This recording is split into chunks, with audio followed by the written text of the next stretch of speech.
Hello everyone. आइए question देखते हैं। Match list one with list two. 27 जुलाई 2021 में ये पीवाई क्यों आया है। आइए शुरू करते हैं लिस्ट वन से यानी ए से, जो कि हमें कैपेसिटेंस का डायमेंशन पूछ रहा है। सो ए से हम इसे शुरू करेंगे।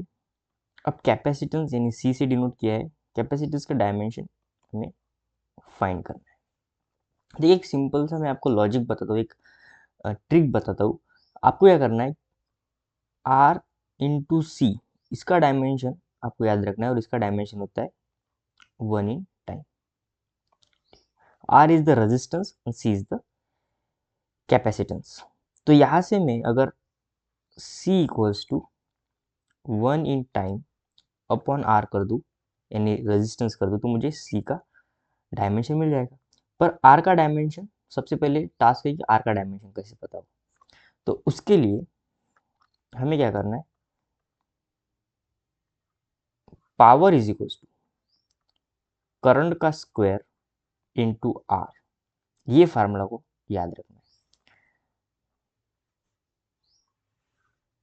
सो तो आर इज इक्वल्स टू हो जाएगा पावर अपॉन आई का स्क्वायर। और पावर का फार्मूला होता है वर्क डन अपॉन टाइम, और आई इज द करंट, उसका स्क्वायर। वर्क डन का जो डायमेंशन होता है वो डायमेंशन एनर्जी के डायमेंशन के बराबर ही होता है, यानी 1 in mass, 2 in length, minus 2 in time. Time का डायमेंशन आएगा 1 in टाइम, और करंट का डायमेंशन 2 in एम्पियर भी ले सकते हो आप, और 2 in करंट भी ले सकते हो। ठीक है, आप पर आपकी चॉइस होती है। सो ये आ जाएगा 1 in mass, 2 in length, -3 in time, -2 in ampere.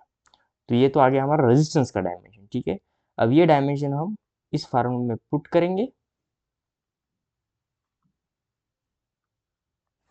यानी C इक्वल्स टू आ जाएगा 1 in time upon R, 1 in time.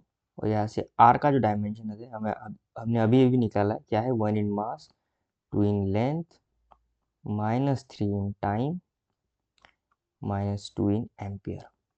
इसे सॉल्व करते हैं, ये आ जाएगा -1 in mass, -2 in length, 4 in time and 2 in ampere.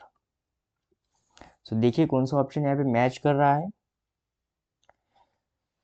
तो देखो ए के साथ जो है ना 3 मैच कर रहा है। ठीक है ना, -1 in mass, -2 in length, 4 in time and 2 in A.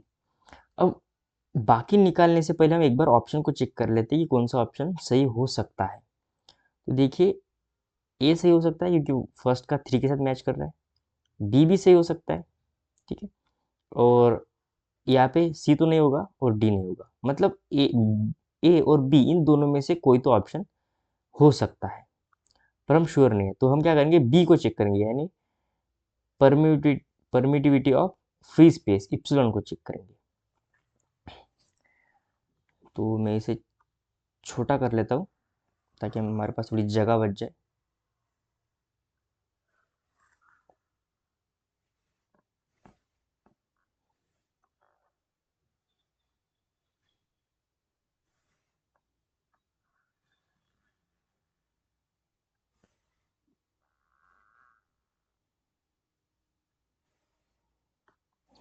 Okay, सो हमने फोर्स का फार्मूला देखा है, फोर्स इज इक्वल्स टू होता है, अब हम बी देख रहे हैं।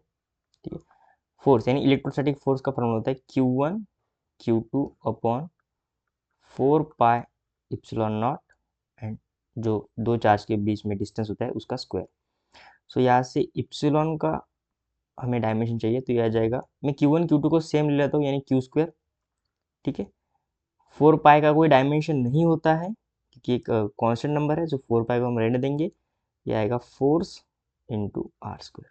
अब जब मैं इसका डायमेंशन फाइंड करूँगा मुझे इप्सिलॉन का डायमेंशन मिल जाएगा।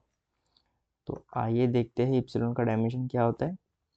सो इप्सिलॉन का डायमेंशन यहाँ पे, अब क्यू का यानी चार्ज का डायमेंशन होता है 2 in एम्पियर 2 in टाइम।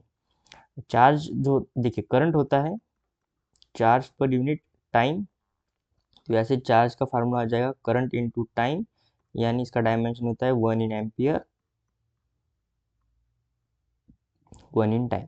ठीक है, तो यहाँ से हमने इसे ये क्यू का स्क्वायर था इसे यहाँ पे स्क्वायर कर दिया अपॉन, अब फोर्स का डायमेंशन होता है 1 इन मास, 2 in length, I mean sorry 1 in mass, 1 in length minus 2 in time, और डिस्टेंस का स्क्वायर यानी 2 इन लेंथ। इसे सॉल्व कीजिए तो यह आ जाएगा -1 इन मास -3 in length 4 in time 2 in ampere. अब देखिए कौन सा ऑप्शन यहाँ पे मैच कर रहा है। देखिए सेकंड, देखिए -1 इन मास -3 in length 4 in time 2 in ampere. So permittivity second के साथ मैच कर रहा है। अब ऑप्शन देखिए सेकंड, बी में सेकंड ए है, तो ए यहाँ पे हमारा राइट आंसर हो जाएगा और बी रॉन्ग आंसर हो जाएगा। So A is the right answer of this question.